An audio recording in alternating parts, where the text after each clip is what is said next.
Hi, subscribe to my channel Shobha Rana for more. जैसे शनि की हमने पर्टिकुलरली बात की, 19 साल तक उनका जो है एक तरह से हमारे ऊपर प्रभाव रहता है, राइट? अभी 19 साल बहुत बड़ा पीरियड है।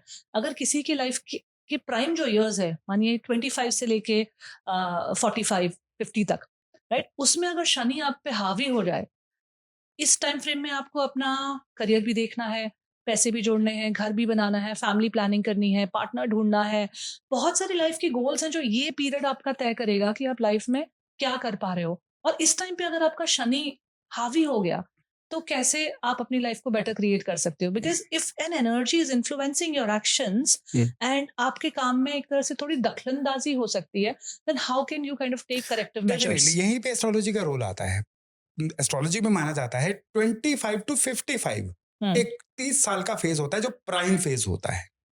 25 से पहले का जीवन सीखने में बीत जाता है। फिर चाहे वो एजुकेशन हो या एजुकेशन के बाद आके किसी वर्क प्लेस पे अपनी आइडेंटिटी बनाना हो। इसमें करते कराते 25 साल की उम्र आ ही जाती है। और 55 के बाद एनर्जी लेवल वो नहीं बचता है कि जिसमें इंसान कुछ बहुत ही ज्यादा लाउड होके कुछ बहुत बड़ा नया शुरू कर सके। तो कुछ भी शुरू करना, कंटिन्यू करना, ग्रो करना, रिकवर करना, काम के सिलसिले में, ठीक है, शादी के सिलसिले में शादी करना, फैमिली को एक्सपैंड करना, या फिर आगे प्रॉपर्टी या वेल्थ क्रिएट करना, सारा कुछ ज्यादातर 25 से 55 के बीच में रहता है। अब जब हम कोई भी कुंडली देखते हैं, उसमें हम सबसे पहले तो देखते हैं कि प्लैनेट्स अच्छे हैं, बुरे हैं, और फिर देखते हैं 25 से 55 के बीच में कौन से प्लैनेट आ रहे हैं। शनि आ रहे हैं, राहु आ रहे हैं, केतु आ रहे हैं, खराब हैं, अच्छे हैं। क्योंकि उससे हमें एक आइडिया हो जाता है कि इस इंसान को जीवन में कौन कौन सा म्यूजिक सुनने वाला है। उसी के बाद, क्योंकि हमें दिख रहा होता है कि इसकी लाइफ में ये चैलेंजेस हैं, लेकिन नहीं, हम तो सोल्यूशन मेकर हैं, डराने वाले थोड़े हैं। हम क्या करते हैं, उस इंसान को कंसल्ट करके उसको अलाइन करते हैं उस खराब प्लेनेट के अनुसार। सपोज करिए कि किसी का इस फेज में 18 साल के लिए राहु आएगा। अब वो इस फेज में क्या करेगा, अचानक पैसे की तरफ जाएगा, इजी मनी की तरफ, और फिर अपना काम खराब करेगा। कई लोग शेयर्स में पैसे फंसा बैठेंगे, कई लोग जुए के आदी बन जाएंगे, कुछ लोग 2 नंबर की एक्टिविटीज में कुछ इन्वॉल्व हो जाएंगे। जिनका केतु इस फेज में आ जाएगा, चाहे 7 साल के लिए आता है, वो अजीब से डिटैच से हो जाएंगे, बड़े ही अनवाइज से डिसीजन लेने शुरू कर देंगे, और उसी खराब डिसीजंस की वजह से डिजास्टर आ जाएगा उनकी लाइफ में। शनि आ जाएंगे, कल पक्का करके काम टालते जाएंगे, उम्र में साल जुड़ते जाएंगे, लेकिन काम में कोई वैल्यू नहीं जुड़ेगी। और इवेंचुअली क्या होता है, उम्र बढ़ती जाए, काम में वैल्यू ना बढ़े, तो इंसान का ब्रांड डाउन जाता है, एम्प्लॉयर उसको नौकरी पे नहीं रखते हैं, व्यापार में कस्टमर साथ नहीं देते हैं, उसका ब्रांड धूमिल होना शुरू हो जाता है। तो ऐसे तो सारे प्लैनेट्स की बात हो सकती है, लेकिन बेसिकली क्या है कि जिस भी प्लेनेट का इस फेज में दशा आएगी ना, सबसे पहले तो ये देखना है कि अगर वो प्लेनेट खराब है तो उसकी डोनेशंस। दूसरे, अब उसकी नब्ज को समझ के उस इंसान को ये कहा जाता है कि इसके अकॉर्डिंग बिहेव करे। सरल भाषा में मैं बोलूं, सपोज करिए किसी के शनि अब 4th हाउस में है, ठीक है, और उसमें राशि है, आप मिथुन राशि लगा के चलिए। अब ये सुनने वालों को थोड़ा टेक्निकल लगेगा, आपको भी टेक्निकल लगेगा, क्योंकि अभी तक 3 लेयर्स का एक आइडिया ही है, इसको इम्प्लीमेंट नहीं करना है।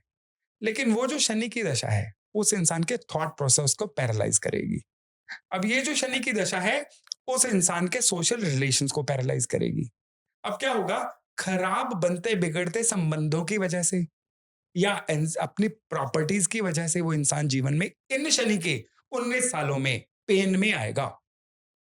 हमें उसको आगाह करना है कि अपने थॉट प्रोसेस को लेट गो वाला रखे, किसी से झगड़े में मत पड़े, नेटवर्किंग बना के रखे, संबंधों को ना बिगाड़े, और साथ ही साथ डोमेस्टिक मैटर्स में अपने घर में लड़ाई ना करे, अड़ियल मत बने, और शनि की डोनेशंस करता रहे। कब 19 साल आए, कब बीत गए, उसको पता भी नहीं चलेगा, और जीवन में जो वैल्यू ऐड होगी वो अलग से होगी। ट्रेड सीक्रेट है, मैं आपको बता रहा हूं, और ये करेंगे तो सच में फर्क भी आएगा। क्योंकि अगर इसी को अप्लाई करना शुरू हो जाएंगे, आधे कष्ट तो दुनिया के वैसे खत्म हो जाएंगे। तो तो एक डॉक्टर या एक एस्ट्रोलॉजर सबसे ज्यादा खुश कब होता है, जब उसके क्लाइंट या पेशेंट को फर्क आता है। तो चाहे वो ऑनलाइन माध्यम से आए, चाहे सीधी कंसल्टेशन के माध्यम से आए, फर्क चाहिए हर एक की लाइफ में।